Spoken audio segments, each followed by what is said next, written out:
कृषी उत्पन्न बाजार समिती सेस रद्द करावा, लीगल मेट्रोलॉजी कायदा नियम 3 मधील प्रस्तावित बदल करू नयेत आणि जीएसटी कायदा सुटसुटीत करावा या मागण्यांबाबत महाराष्ट्र राज्य व्यापारी कृती समितीच्या वतीनं उद्या मंगळवारी 27 ऑगस्ट रोजी एक दिवसीय महाराष्ट्र व्यापार बंद पुकारण्यात आला होता।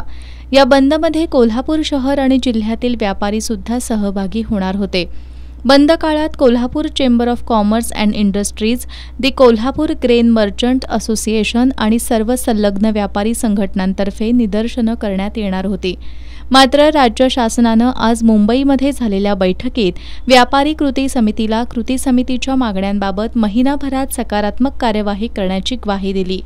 त्यामुळे उद्या मंगळवारी कृती समितीनं पुकारलेला राज्यव्यापी व्यापार बंद तात्पुरता स्थगित करण्यात आला असल्याचं चेंबर ऑफ कॉमर्सचे अध्यक्ष संजय शेटे यांनी सांगितलं। सरकारनं या आश्वासनानुसार कार्यवाही केली नाही तर पुन्हा बंद पुकारू असा इशारा शेटे यांनी दिलाय।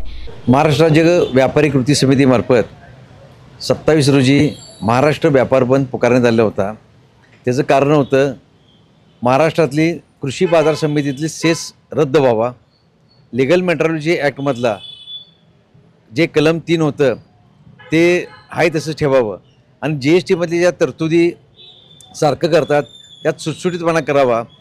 ह्यासाठी ह्या बंदची दखल घेऊन महाराष्ट्र शासनानं आमच्या कृती समितीला आज मुंबईमध्ये पाचारण केलं होतं आणि त्यात त्यांनी कमिटी करून सेस आणि जे प्रॉब्लेम आहेत ह्यातनं मार्ग काढण्यासाठी 1 महिन्याची मुदत मागितली आणि एक कमिटी गठीत केलेली आहे।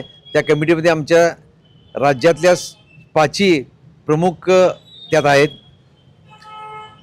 महाराष्ट्र शासनाने केलेल्या विनंतीला मान देऊन आम्ही हा बंद स्थगित केला आहे। जर महाराष्ट्रातलं सेस घालवलं नाही, कृषी बाजार समितीचं सेस जर घालवलं नाही, जोपर्यंत जाणार नाही तोपर्यंत आमचा हा इथनं पुढे लढा चालू राहणार आहे।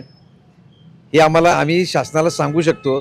जोपर्यंत निश्चितच आम्हाला आमचा जसा LBT घालवला तसा हा बाजार समिती सेस आम्ही घातल्याशिवाय गप बसणार नाही।